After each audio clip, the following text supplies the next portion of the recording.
नमस्कार दोस्तों। Ocean network में आपका स्वागत है। मैं हूं ओमकार चौधरी।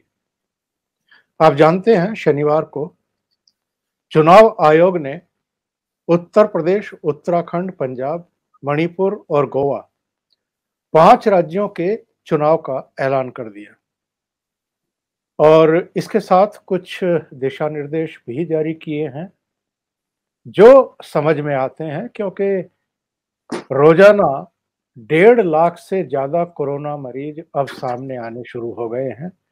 तीसरी लहर ने पूरे देश को चपेट में ले लिया है।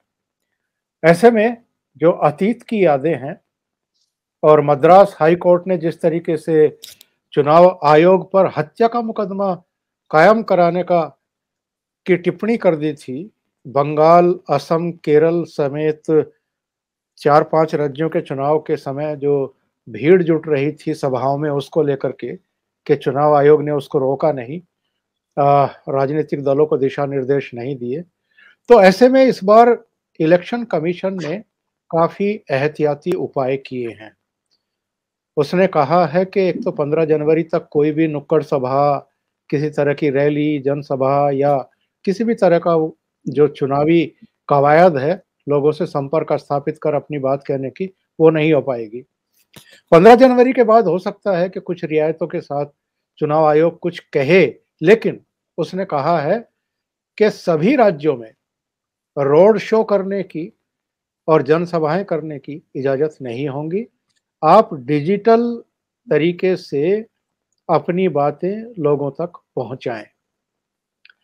और ये जो वर्चुअल सभाएं और संबोधन करने की बात चुनाव आयोग ने कही है, ऐसा लगता है कि कुछ दलों को ये रास नहीं आई है।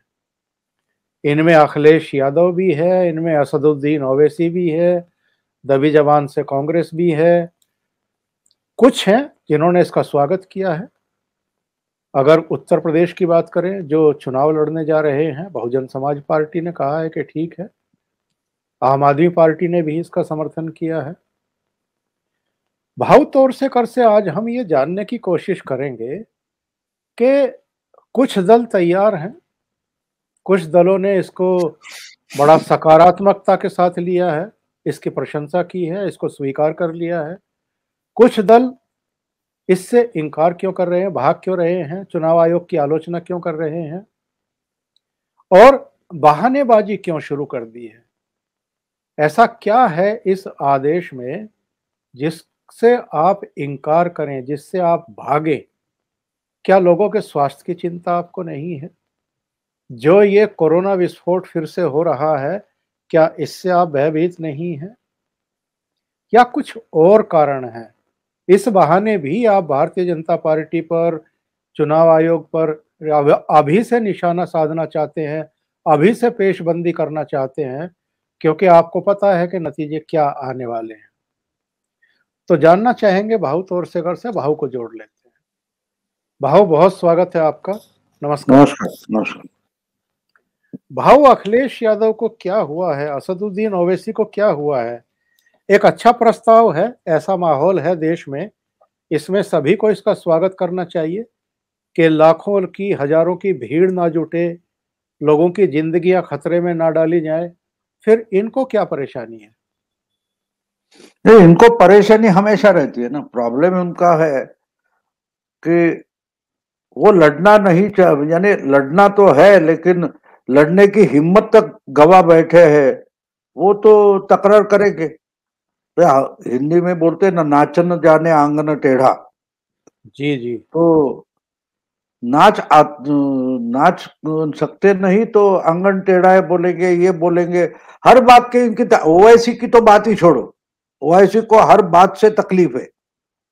जी जी। असल में इनका तो इलाका भी नहीं है। ये हर राज्य में जाते हैं कि हम चुनाव लड़ेंगे, उधर पार्टी खड़ी नहीं करते। आजकल वो बंगाल की तरफ मुड़कर नहीं देखते। तो पिछले कुछ महीनों से ये यूपी में घूम रहे, तो उनकी तकरार को हम दुर्लक्षित कर सकते, इग्नोर कर सकते। लेकिन अखिलेश की तकरार जो मेरी समझ में नहीं आई। यानी ये खुद क्या करते हैं, उन्होंने क्या किया है, इनकी ताकत क्या है, ये भी नहीं जानते, इसका मुझे अजीब लगा है। कि कल जो वो बोल रहे थे कि हमारे पास इंफ्रास्ट्रक्चर नहीं है, अब देखिए सोशल मीडिया का इंफ्रास्ट्रक्चर क्या होता है। सोशल जी। मीडिया, डिजिटल मीडिया का इंफ्रास्ट्रक्चर होता ही नहीं है। वो इंफ्रास्ट्रक्चर कुछ अमेरिकन कंपनी को है, कोई यूरोपियन कंपनियों का होगा, कुछ इंडियन कंपनियों का होगा, इंटरनेट प्रोवाइडर का होगा। इसमें आपका इंडिविजुअल किसी पार्टी का इंफ्रास्ट्रक्चर होने से मतलब ही नहीं होता। हाँ, आप उसका इस्तेमाल करोगे या नहीं। यानी इनका कहना ऐसा है कि देखिए हमको तलवार उपलब्ध है, हमको तोपे उपलब्ध है, हाँ वो चलाने वाले हमारे पास नहीं है, ये तकलीफ है इनकी। अब आपको अगर उसका इस्तेमाल करना है, आपके पास स्मार्टफोन है, हर आज 100 करोड़ से ज्यादा स्मार्टफोन इंडिया में है, हम भारत में है। इसका मतलब आप यूपी का चुनाव भी लड़ो और आप अगर कुछ आपका प्रचार करना चाहते तो पूरे देश में 100 करोड़ लोगों तक पहुंच सकता है। उसको इंफ्रास्ट्रक्चर बोलते हैं। जिसके जिसके हाथ में स्मार्टफोन है वहां तक आप पहुंच सकते हैं। ऐसा जो इंफ्रास्ट्रक्चर है उसका नाम डिजिटल मीडिया है। अब ये बोलते हैं कि हमारे पास इंफ्रास्ट्रक्चर नहीं है, इसका मतलब इनको डिजिटल का इंफ्रास्ट्रक्चर का मतलब ही पता नहीं है। अब हम बोल रहे हैं, आपके चैनल पर आप मुझे बुलाया, तो आपका चैनल जो है वो कोई रिस्ट्रिक्टेड नहीं है। ओसीएन नेटवर्क जो है उस पर आप कुछ भी खुद को बोलो, हमको बुलाओ, हमारा इंटरव्यू ले लो और 4 लोगों के साथ आप इंटरव्यू करो, डिबेट करो। वो तो खुला देश भर के नहीं, दुनिया भर के लोगों के लिए खुला है। जो कोई अमेरिका में बैठा है वो भी हमारा डिबेट देख सकता है। तो इसके लिए इंफ्रास्ट्रक्चर, आपके पास क्या इंफ्रास्ट्रक्चर है, मेरे पास क्या इंफ्रास्ट्रक्चर है? एक लैपटॉप है या मोबाइल स्मार्टफोन है, उस पर से हम कनेक्ट करते हैं और दुनिया के लिए हम बोल देते हैं। दुनिया अगर सुनना नहीं चाहेगी तो क्या करेंगे? इसका मतलब सीधा साधा ये है कि डिजिटल पर रिस्ट्रिक्ट रहो। इसका मतलब ही अखिलेश समझ नहीं पा रहे, वो रो रहे बस। जो बच्चा हमेशा घर में होता है ना, एक बच्चा रोता है तो उसको कुछ भी दे दो वो रोता ही रहता है। तो अखिलेश की तकलीफ भी है कि उसको रोना है, वरना ये समझ जाते कि आपके पास जो इंफ्रास्ट्रक्चर है, आपके पास नहीं, बिल्कुल छोटी, कई राजभर वगैरह जो निषाद ऐसी पार्टी है बिल्कुल छोटी है, उनको और बीजेपी जैसी सबसे तगड़ी पार्टी जो है जिसके पास बहुत पैसा इंफ्रास्ट्रक्चर है, उनको भी आपके लेवल पर लाके रख दिया है चुनाव आयोग ने। ये समझ नहीं पाते कि अपना प्लस पॉइंट क्या है, अपना वीक पॉइंट क्या है, और इसलिए बस रोते बैठ गए। जैसे बच्चा रोता है तो घर में, तो उसको कुछ भी दे दो वो रोता ही रहेगा। तो अखिलेश की यूपी के पॉलिटिक्स में हालत ऐसी हो गई है, ये रोने वाला बच्चा रोता बच्चा बन गया। मैं आपकी इस दिलचस्प और सटीक टिप्पणी में इनका एक बयान जोड़ता हूं, और क्या बोला है आपने, ठीक इस पर सटीक बैठता है ये। इन्होंने कहा चुनाव आयोग को विपक्षी दलों को टीवी पर अधिक समय देना चाहिए और ये फ्री में मिलना चाहिए। भाजपा के पास पहले से ही बहुत बड़ा इंफ्रास्ट्रक्चर है, इलेक्शन बॉन्ड भी उन्हें ही सबसे ज्यादा मिलते हैं। विपक्षी पार्टियों को कहीं ना कहीं स्पेस मिलना चाहिए। भाजपा पर तीखा हमला बोलते हुए अखिलेश ने कहा, पंचायत चुनाव में लोगों ने देखा था, भाजपा के कार्यकर्ता अधिकारी बन गए थे। कोरोना के काल में लोगों ने देखा था कैसे लोगों के परिजनों को ऑक्सीजन नहीं मिले, बिस्तर नहीं मिले। चुनाव अब ये डिजिटल प्रावधान करने का इन सब चीजों से क्या लेना देना है भाऊ? ये समझ में नहीं पा रहे हैं, या ये आए बाएं साएं कुछ भी कहेंगे मतलब आलोचना करने के लिए? तो यही तो मैं बोला ना, जो रोता बच्चा होता है घर में, जिसको रोना ही होता है, उसको जो चीज मांगे वो लाके दे दो, फिर भी वो रोता है, दूसरी किस चीज की तरफ अंगुली निर्देश करेगा और फिर रोना शुरू कर देगा। अब डिजिटल मीडिया पर ही रिस्ट्रिक्ट रहेगा कैंपेन। इससे ऑक्सीजन से क्या मतलब है? कोरोना के बेड से क्या मतलब है, ऑक्सीजन बेड से क्या मतलब है, आईसीयू बेड से क्या मतलब है? क्या वोटर का प्रचार ऑक्सीजन बेड पर होने वाला है? अब बीजेपी के पास चंदा, अरे आपके पास बीजेपी के पास चंदा है लेकिन वो खर्चा नहीं कर सकते, यही तो चुनाव आयोग बोल रहा है। उनके बिल्कुल। पास समझो कुछ 10,000 करोड़ है खर्चा करने के लिए, लेकिन आप पंडाल नहीं डाल सकते, आप उसमें 1 लाख कुर्सियां नहीं लगा सकते, उसमें किसी को बुला नहीं सकते। ये किसको बोला है? जिनके पास चंदा है उनके लिए बोला है ना। यानी अखिलेश को समझ में नहीं आ रहा है चुनाव ने किसको लगाम लगाया। आप बीजेपी हो या समाजवादी पार्टी हो, मायावती की पार्टी हो, आम आदमी पार्टी हो, या वो निषाद या और कोई पार्टी हो, सबको एक लेवल पे लाकर खड़ा कर दिया। जिसको करना है अपने लैपटॉप या इंटरनेट कनेक्शन जो है, डिजिटल मीडिया, उस पर कैंपेन करो। हाँ, आप जो कैंपेन करेंगे वो किसी ने देखना चाहिए, सुनना चाहिए।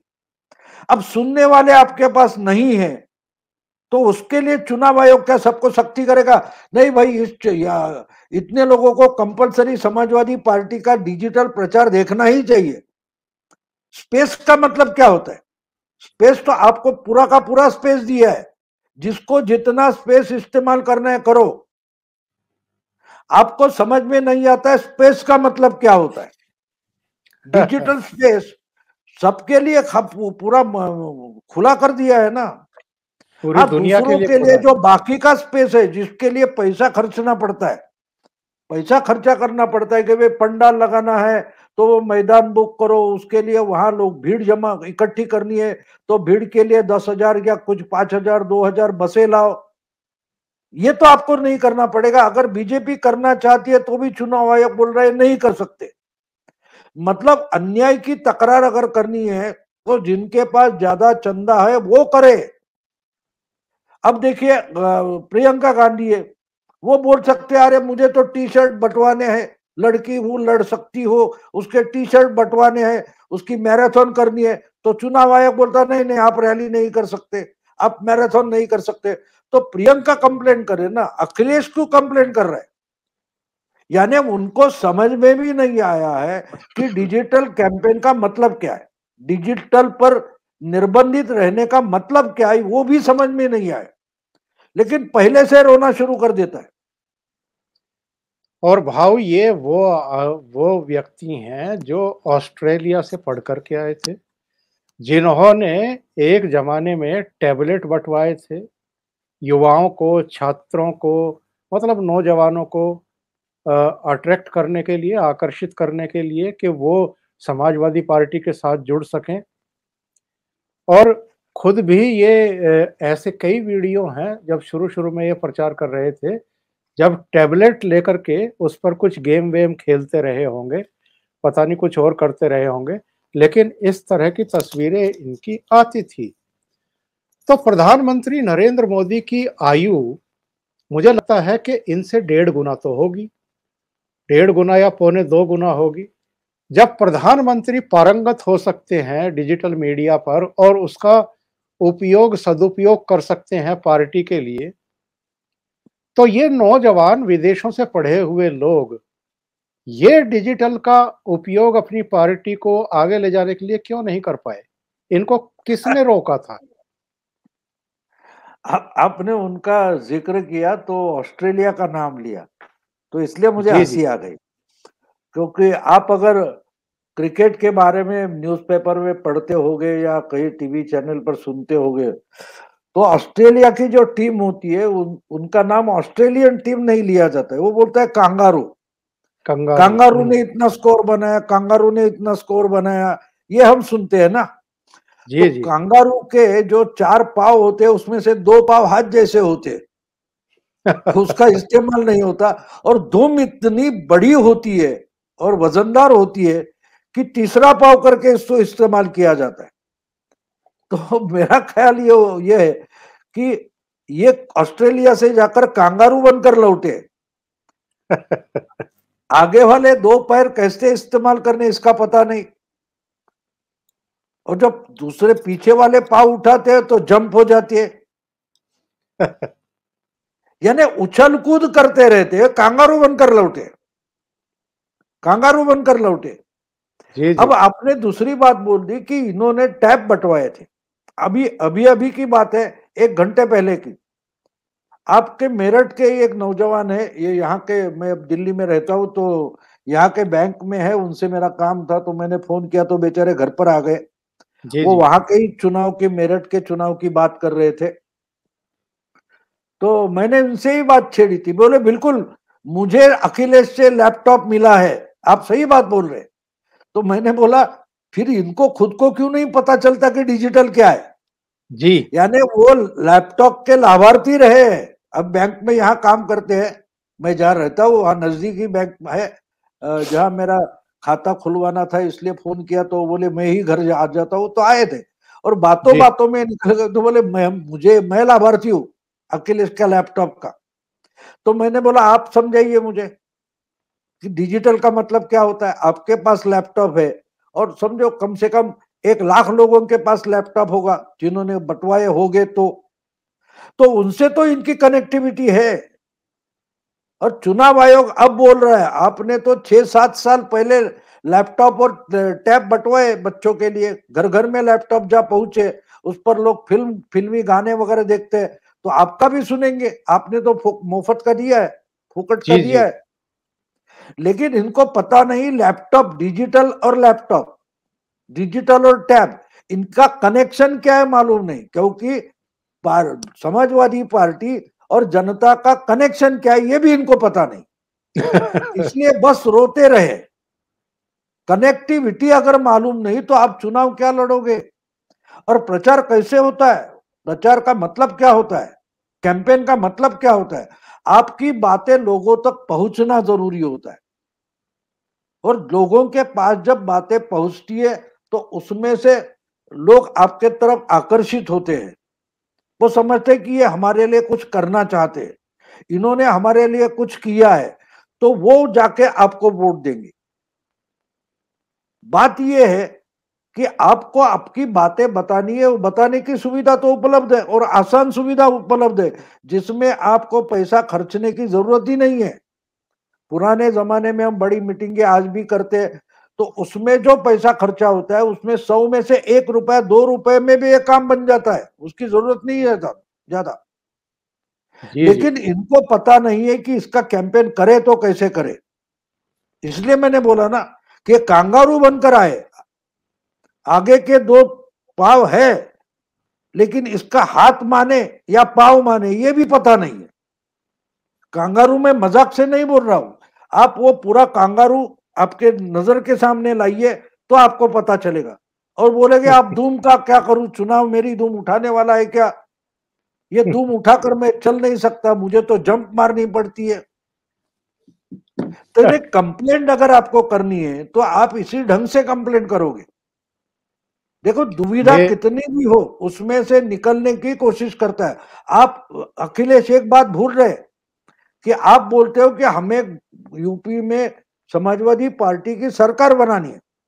सरकार किस लिए बनानी होती है? क्यों सरकार चाहिए? इस देश को, इस यूपी की जनता को सरकार क्यों चाहिए? कि जनता के लिए जो दुविधा है उस दुविधा से उनको निकालने के लिए कोई सरकार चाहिए। अब जो सरकार बनने वाला है वो बोलता है मेरे सामने दुविधा है, वो चुनाव आयोग निकाले। तो आप लड़ो ही मत ना यार, चुनाव आयोग ही यूपी का चुनाव लड़ेगा और अपना सरकार बनाएगा। सरकार दुविधा हटाने के लिए, उस पर से समाधान समस्या से निकालने के लिए होती है। इसका ही जिसको पता नहीं वो चीफ मिनिस्टर बनने जा रहा है। ये डेमोक्रेसी का कितना बड़ा मजाक है आप समझ लीजिए। ये जो आपने दुम वाली बात कही है कि इनको दुम उठाने वाला कोई चाहिए, तो इन्होंने चुनाव आयोग से कहा कि हमारी दुम उठाओ आप, क्योंकि हम इसे उठाने में सक्षम नहीं हैं। इन्होंने चुनाव आयोग को, राजनीतिक दलों को कुछ फंड देना चाहिए, ये बात कही। और उन्होंने कहा कि बुनियादी ढांचा हम तैयार कर सकें इसके लिए हमें पैसे की ज़रूरत है। हम भारतीय जनता पार्टी के जो बुनियादी ढांचे के साथ मुकाबला नहीं कर सकते, इसलिए हम अपील करते हैं चुनाव आयोग को कि राजनीतिक दलों को सरकार से कुछ फंड दिलवाना चाहिए ताकि लोकतांत्रिक व्यवस्था में सभी राजनीतिक दल जिनके पास भाजपा की तरह मजबूती नहीं है, वो मुकाबला करने में सक्षम हो जाएं। तो वो चाहते हैं कि फंड मिल जाए तो शायद डिजिटल मीडिया पर वो ठीक से प्रचार कर पाएंगे। तो इनकी समस्या का समाधान होगा कैसे? जो आप बोल रहे हैं उसके मैं दो भाग करूंगा। जी जी। एक बात तो ऐसे है कि ये बता रहे हैं कि भाई पाकिस्तान, यानी समझो कि अखिलेश पाकिस्तान के क्रिकेट टीम के कैप्टन है, और वो बोल रहे इंटरनेशनल क्रिकेट को कि भारत को बोल दो कि हमको एक रोहित शर्मा चाहिए, हमको एक विराट कोहली चाहिए, हमको एक शम्मी चाहिए जो अच्छी गेंदबाजी करे, क्योंकि हमारे पास तो अच्छा गेंदबाज है नहीं। हमको यहाँ आके कुछ ट्रेनिंग के लिए पाकिस्तान में अच्छा सा स्टेडियम बना दो, क्योंकि हमारे पास स्टेडियम नहीं है। स्टेडियम नहीं तो क्रिकेट का इंफ्रास्ट्रक्चर नहीं है, इंफ्रास्ट्रक्चर नहीं तो हमारे यहाँ अच्छे खिलाड़ी नहीं बन सकते। तो इंटरनेशनल क्रिकेट ने पाकिस्तान में क्रिकेट के स्टेडियम बना के देने चाहिए। नहीं तो हम बिल्कुल। इंडिया से कैसे लड़ेंगे, हम ऑस्ट्रेलिया से कैसे लड़ेंगे? ऐसे अगर कोई पाकिस्तान का कैप्टन बोलेगा तो आप उसको क्या बोलोगे? आपने पार्टी बनाई है, चुनाव आयोग ने आपको रिक्वेस्ट नहीं भेजी कि भाई कोई पार्टी बनाओ, हमारे पास आ जाओ, रिकॉग्नाइज करो, चुनाव लड़ो, इतने वोट ला के आओ और आपको रजिस्टर्ड पार्टी से रिकॉग्नाइज पार्टी करेंगे। चुनाव आयोग ने आपको कोई इनविटेशन भेजा था क्या? आपने पार्टी बनाई क्यों? जरूरी नहीं है पार्टी बनाना। बीजेपी को पैसा चुनाव आयोग ने दिया क्या भाई आप इंफ्रास्ट्रक्चर बनाओ? ये क्या मजाक बना रखा है। और ऐसी बातें अगर मीडिया दिखाता है तो मेरी मीडिया की अक्ल कहाँ घास खाने गई, मुझे समझ में नहीं आता। ये पर यानी भाव क्या बातें करते हैं, क्या दिखाई जाती है, उस पर डिबेट चलते हैं। भाव पिछली बार का हम क्यों भूल रहे हैं? पिछली बार इनके पिताजी ने प्लेट में सजा करके दी थी सत्ता इनको। तो इस बार ये चुनाव आयोग से इस तरह की सिफारिश कर रहे हैं कि भाई मुझे चुनाव लड़ना तो आता नहीं है, संघर्ष करना तो आता नहीं है, और भले ही पार्टी के पास फंड हो वो खर्च करना भी नहीं आता है।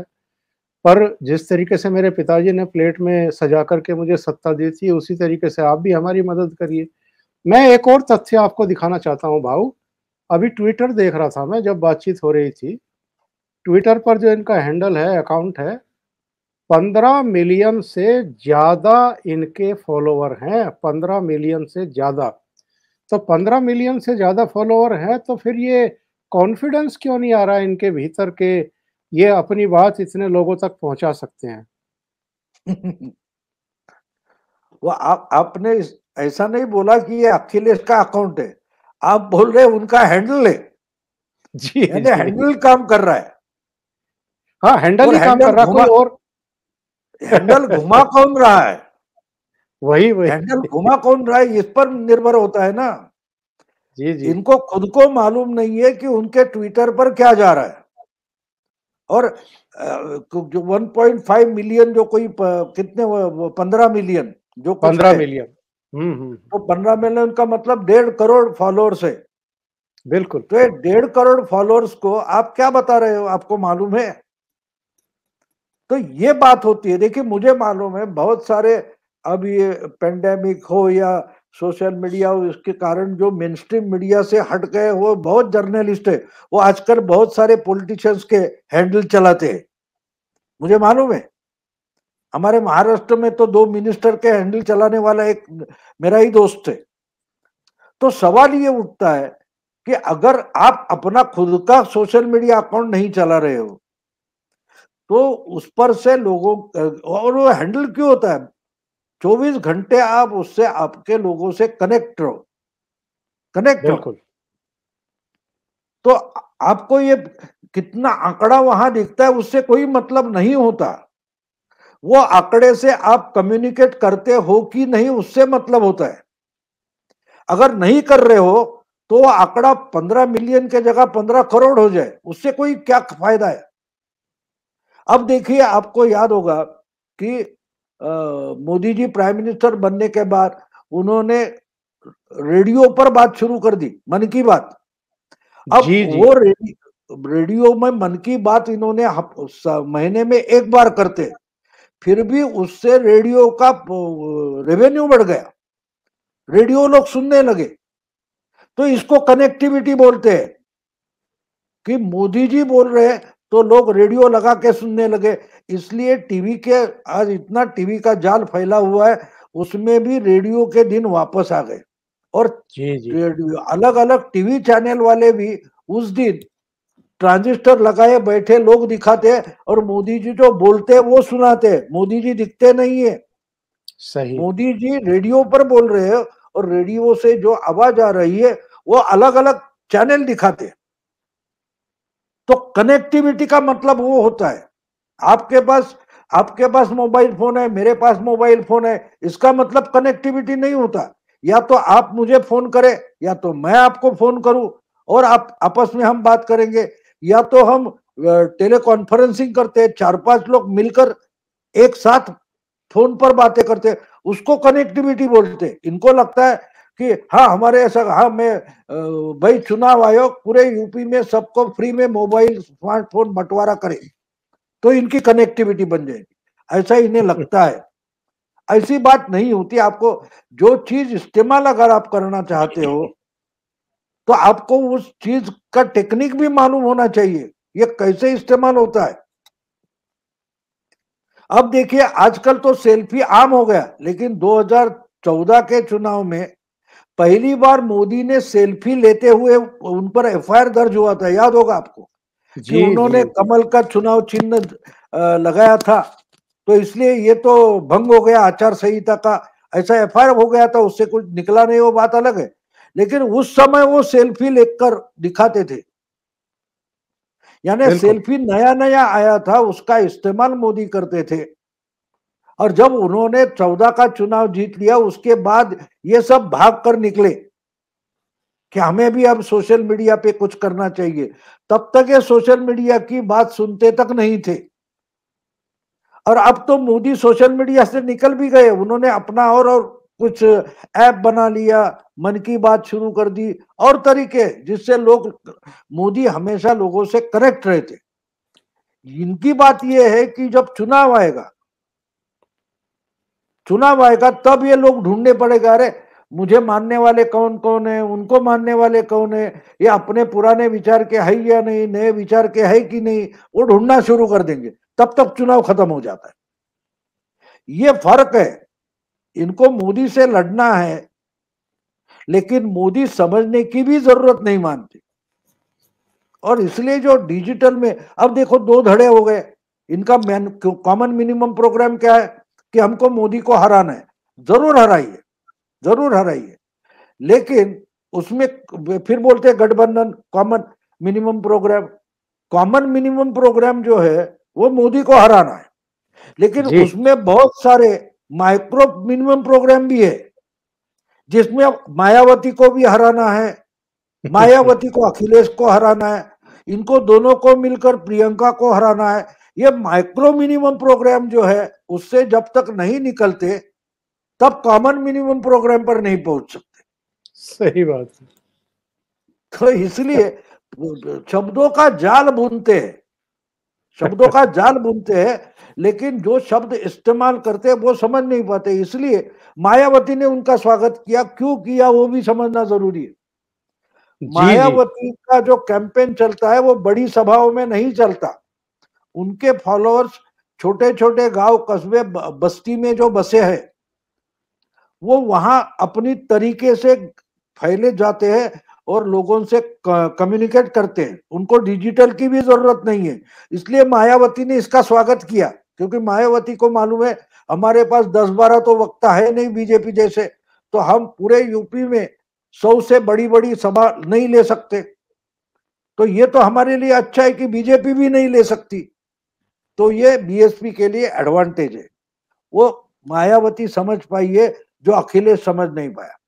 दूसरी बात है कि आम आदमी पार्टी के संजय सिंह को कल मैं सुन रहा था, वो भी बोले कि बढ़िया बात है कि भाई कोरोना है तो लोगों की जान बचनी चाहिए, उसके लिए ये अच्छा तरीका है, क्योंकि आम आदमी पार्टी भी सोशल मीडिया से ही जन्मी हुई है। लोकपाल आंदोलन सोशल मीडिया से पनपा है, तो उनको भी डिजिटल की ताकत मालूम है, लेकिन ये ऑस्ट्रेलिया से पढ़कर आए, इसलिए उनको सोशल मीडिया वगैरह पता नहीं होगा।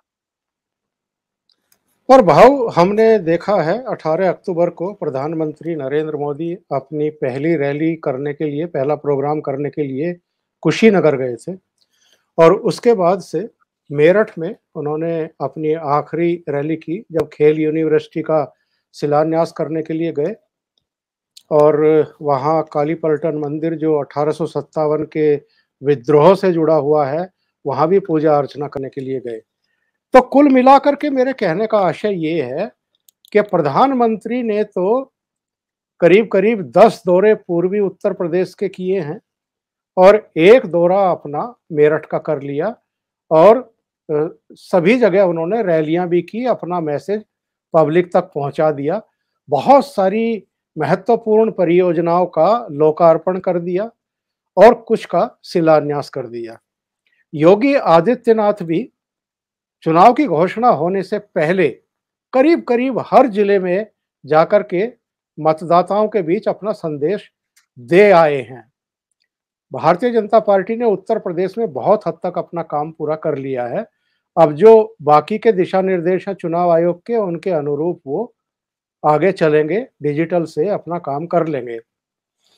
पर अखिलेश यादव भी तो पिछले 1.5-2 महीने से बस पर सवार थे, रथ पर सवार थे। उन्होंने भी तो 40 जिलों को कवर कर लिया है। फिर ये हाय तौबा क्यों मचा रहे हैं? केवल दिखावा, या जो सुनिश्चित हार दिखाई दे रही है अभी से उसकी पेशबंदी? बिल्कुल, बिल्कुल है। इनको देखो, उनको भी पता है क्या होने वाला है। हमने अगर 5 साल में कुछ किया ही नहीं है, हम कछुए खरगोश की जो कहानी है वो सुनते हैं लेकिन समझते नहीं है। 2-3 महीने पहले से बीजेपी ने चुनाव का काम शुरू कर दिया।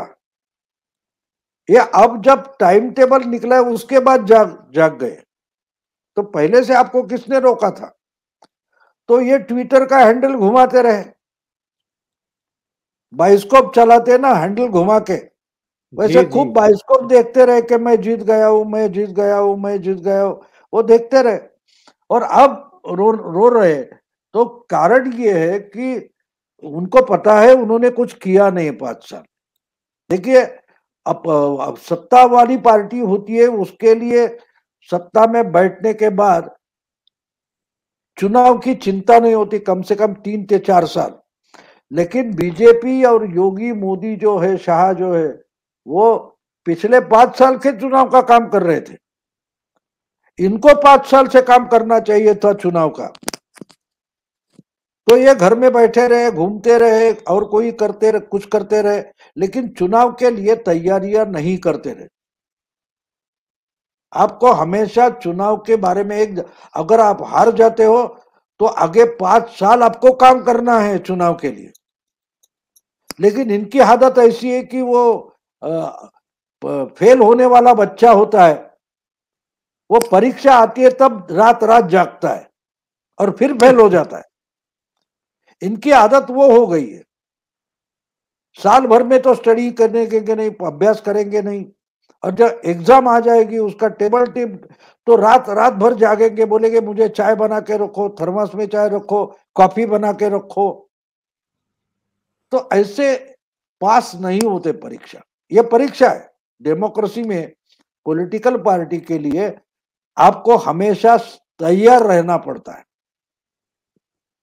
तो और मोदी जी ने भाव वही पहले से शुरू कर दिया था, और उनका तो जब खत्म होते हैं उनको अंदाजा था कि भाई अगर मार्च फरवरी मार्च में अगर वोटिंग होनी है तो जनवरी के शुरुआत में डिक्लेयर होगा टाइम टेबल, और अगर उसके बाद घूमना फिरना बंदी हो जाएगा तो उसके पहले कर लो, कुछ जितना होता है वो कर बिल्कुल, लो। उन्होंने तो कर लिया। बिल्कुल। मैं भाव ये कह रहा था कि उत्तराखंड एक ही रैली कर पाए प्रधानमंत्री, और पंजाब में तो होने नहीं दी गई। उनकी रैली को अस्त व्यस्त करने के लिए, डिस्टर्ब करने के लिए जो वहाँ की सरकार कर सकती थी, करा सकती थी, वो किया गया। रैली स्थल तक लोगों को नहीं पहुँचने देने के लिए भी तमाम तरह की गुंडागर्दी हुई है। और खुद प्रधानमंत्री सभा स्थल पर तो बाद में जाते। हुसैनी वाला, जहाँ सरदार भगत सिंह, राजगुरु सुखदेव की समाधि स्थल है, वहाँ तक भी नहीं जाने दिया गया, बल्कि अब तो सुप्रीम कोर्ट के आदेश पर एक सुप्रीम कोर्ट के ही पूर्व जस्टिस की अध्यक्षता में एक कमेटी गठित कर दी गई है। वो उसकी जांच पड़ताल करेगी कि उनकी जान को किस तरह के खतरे थे या किस तरह की चूक हुई है। लेकिन मेरा कहना ये है कि पंजाब में कोई अभियान प्रधानमंत्री का नहीं हुआ। उत्तराखंड में केवल एक जनसभा हो पाई है। ऐसे में डिजिटल से क्या इन दोनों राज्यों में वो ठीक तरीके से अपनी बात पहुंचा पाएंगे, पार्टी पहुंचा पाएगी? जिस तरीके से उत्तर प्रदेश में एक सघन अभियान चलाया, जेपी नड्डा भी गए, अमित शाह भी गए, योगी भी लगे रहे, मोदी जी भी गए, उससे एक माहौल बन गया। अब चूंकि तमाम तरह की पाबंदी आयद हो गई हैं, तो इन दो प्रदेशों में भारतीय जनता पार्टी को, हालांकि पंजाब में तो भारतीय जनता पार्टी कोई बहुत बड़ी शक्ति नहीं रही है, अकाली दल के साथ रही है, लेकिन उत्तराखंड में तो उसकी सरकार है और उत्तराखंड में 2 chief minister back to back change करने पड़े थे, तीसरे चीफ मिनिस्टर अब हैं। तो ऐसे में उत्तराखंड में दिक्कत आएगी इनको? नहीं, मुझे उत्तराखंड में दिक्कत नहीं लगती, इसलिए नहीं लगती कि बीजेपी ने अच्छा काम किया वगैरह, ऐसा मैं नहीं बोलूंगा, लेकिन कांग्रेस ने बीजेपी के लिए अच्छा काम किया। कल तक तो हरीश रावत रो रहे थे, हमने देखा है। तो जो इनका सेनानी है वहां का हरीश रावत, उसको ही लंगड़ा करने की, उसके पैर पर कुल्हाड़ी मारने का काम राहुल गांधी, प्रियंका गांधी कर रहे थे। तो मतलब प्रियंका गांधी और राहुल गांधी मिलकर बीजेपी के लिए काम कर रहे थे। शायद इसलिए प्रधानमंत्री ने सोचा होगा कि भाई हमको उत्तराखंड जाने की जरूरत नहीं, हमारे लिए भाई बहन मिलकर अच्छा काम कर रहे हैं। तो इसलिए शायद उन्होंने नजरअंदाज किया होगा उत्तराखंड के लिए। बाकी के ठीक है, पंजाब की बात तो अगर पाव रखने जैसी जगह भी बीजेपी पैदा कर देती है तो वो उनके लिए बहुत भारी बड़ी जीत होगी, क्योंकि आज तक वो डिपेंडेंट थे अकालियों से। पहली बार अपने अपने बलबूते पर लड़ेंगे। तो इसलिए मुझे नहीं लगता कि कोई बड़ी बात होगी। और दूसरी बात ओमकार जी हमेशा ध्यान रखिए कि जब लड़ाई होती है तो सामने लड़ने वाला भी जरूरी होता है। यूपी में इनके सामने लड़ने के लिए कोई खड़ा ही नहीं हो रहा है, खड़ा ही नहीं हो रहा है। हाँ, फिर भी एक बात होती है कि मैं मानता हूं कि मेरा अंदाजा ये है कि 250 से ज्यादा बीजेपी के एमएलए चुनकर आएंगे। शायद समाजवादी पार्टी 2-3 आंकड़ा पार करने की कोशिश करेगी और उससे थोड़ी कम रहेगी, फिर भी वो उनके लिए बड़ी जीत रहेगी। इसका कारण ये होता है कि जो सत्ता में होता है उसके लिए थोड़ी ना यहाँ वहां की नाराजगी होती है, यहाँ वहां की नाराजगी होती है, तो इसलिए सीटें कम होगी, लेकिन वोटिंग परसेंटेज इनका बढ़ेगा। किनका भाव? बीजेपी का वोटिंग परसेंटेज थोड़ा बढ़ेगा, लेकिन सीटें थोड़ी कम हो जाएगी। इसका कारण ये होता है कि पिछली बार कांग्रेस, बीएसपी, एसपी ये सब अलग अलग लड़े थे। इस बार एक बात है कि ये लड़ेंगे तो सोचकर थोड़ा लड़ेंगे, एसपी बीएसपी वगैरह, कि भाई पूरे 400 सीटों पर ताकत लगाने के बजाय जहां हम जीत सकते हैं वहां ही कंसंट्रेशन करो। यानी समझो एसपी जो है वो 200 सीट पर जान लगाकर लड़ेगी तो वो 100 पार कर सकती है।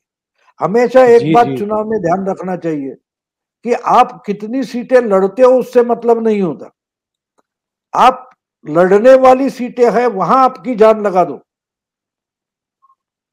तो आप कितने देखो। देश में हम देखेंगे कि लोकसभा के लिए तमिलनाडु है, केरला है, आंध्र तेलंगाना है, तो ये ऐसी जगह है जहां बीजेपी लड़ भी नहीं सकती, अभी अपने पैर पर खड़े भी नहीं हो सकती पाव पर। तो ये ऐसी कम से कम 100-125 सीटें हम अलग कर दे तो बीजेपी लड़ कितने 450 सीटें, 450 सीटें लड़ सकती है। उसमें से 300 लाने का मतलब आप समझते हो कि वो पूरे के पूरे 400-450 सीट पर जान लगा देती है, तब 300 सीटें निकल कर आती है। अगर बीएसपी है समझो 150 सीट पर भी अपनी जान लगा दे तो वो 40-50 सीट निकल कर ला सकती है। एसपी की बात है कि 200 सीट उनकी स्ट्रांग है, वहां अगर वो जान लगा दे तो 100 के थोड़े कम लेकिन सीटें ला सकती है। हाँ, लेकिन अगर वो फैला दे अपनी पूरी ताकत तो जहां जीत सकते हैं वहां भी लड़ नहीं सकते। ये हमें, मैं आसान तरीके से आपको समझा दूं कि आपके सामने किसी घर में आप जाए, आपके सामने चाय की प्याली आकर लाकर रखा जाता है, तो आप चाय देखो तो वो कप में होती है तो 1-1.5 इंच ऊंची होती है, लेकिन वो प्लेट में उल्टी करो तो वो आधा इंच हो जाती है। बिल्कुल। तो जितनी आपकी भूमि है उस पर ही खड़े रहो तो ऊंचाई बढ़ती है, यानी जीतने की शक्यता बढ़ती है। तो अगर समाजवादी पार्टी या बीएसपी उस ढंग से काम करे तो मेरा ख्याल है कि वो बीजेपी से अच्छी टक्कर दे सकते हैं। अगर बोलेंगे नहीं हमको तो मेजोरिटी लानी है, पूरी 400 सीटों पर ताकत से लड़ेंगे, तो वो फिर वहां कुछ 47 वगैरह है, वो 77-80 तक ज्यादा से ज्यादा पहुंचेगी, उससे ज्यादा नहीं जाए। सही। बहुत बहुत धन्यवाद भाव जुड़ने के लिए और ओशियन नेटवर्क के दर्शकों को समझाने के लिए, खास तौर से जो भी कुछ ये चल रहा है। Thank you so much. नमस्कार।